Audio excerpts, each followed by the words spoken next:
After the running of the back of the neck, standing at Haras Trotteurs, 4-year-old Vicbred final, David Miles, he is a frozen seaman sire, exclusive for Haras Trotteurs. Congratulations, mate. What a great win that was. It was very good, thanks, Paulie. Yeah, I thought you were having a shot at me. I was called No Neck at school at one point. I think there's still a couple of dudes say that. Well, they might be watching, they might comment, no doubt. Guaranteed. She was awesome again tonight, Rockinwithattitude, of course, we talked about. Yeah, it's good barrier draw. The leader handed over, which was nice, and yeah, got a slow first quarter and zipped home in 27, and very happy. Looked relatively new out there. She didn't look like she screwed down all the way. No, she needed the run. Yeah, actually probably went a little bit slow for next week. We might have to do a bit with her next week, early next week, to keep her ticking over. But yeah, she's had a blow and she'll need it.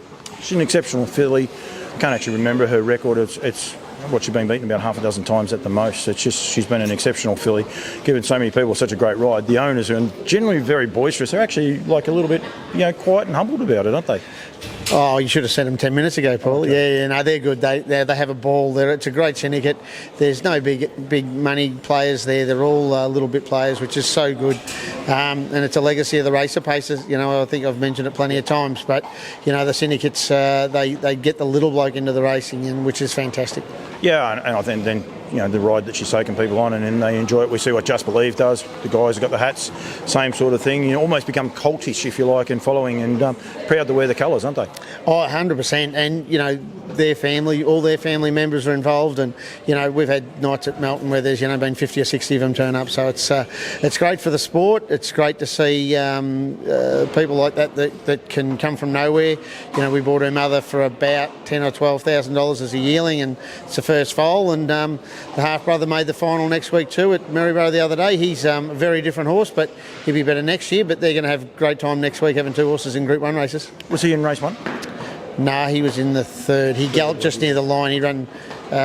He went super. Yeah. He ran third to Robbie Morris's horse, but it just got a little bit lost up the straight. That was race 1.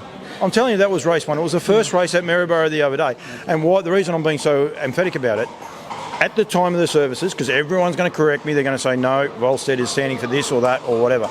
At the time of those horses being conceived, the dearest service fee in that race was $4,000 in that race on that occasion. Most of those horses were under 3. Used to me was $1,500, which is the sire of your horse.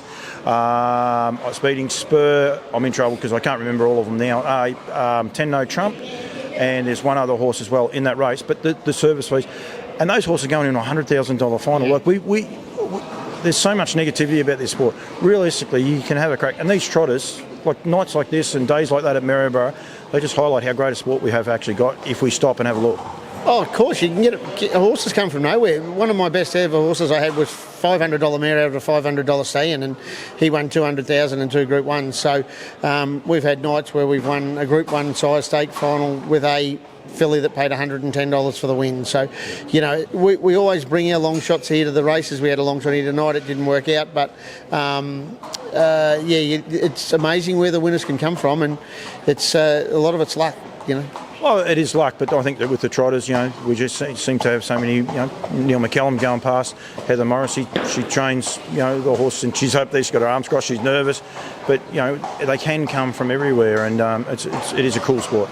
100%, you see the locomotive win before out of La Cucaracha, out of Muscle Mass, probably one of the best bred trotters in Australia. He wins the race before, and then, our little filly who's by Elder Baron Eagle, who's unfortunately ill-fated, but by jingoes, isn't he doing a good job now?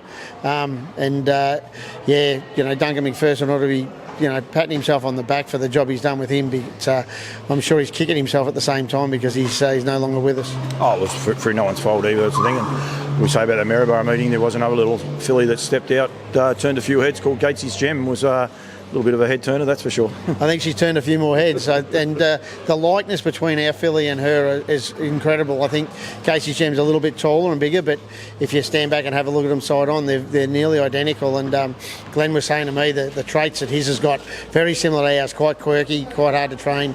But he's doing a great job, and once again, Muscle Hill coming to the fore. Dave, thank you. Congratulations. Winning at the back of the neck, standing at Haras Trotteurs. The roster will be at the end of this. Make sure you contact the team at harastrotters.com.au. Miles, thank you. Good luck next week. We might even come out and chat to you during the week. We'll see how we go. Thanks, Paulie. We've got to end this. Quarter time's over. See you, mate. Cheers.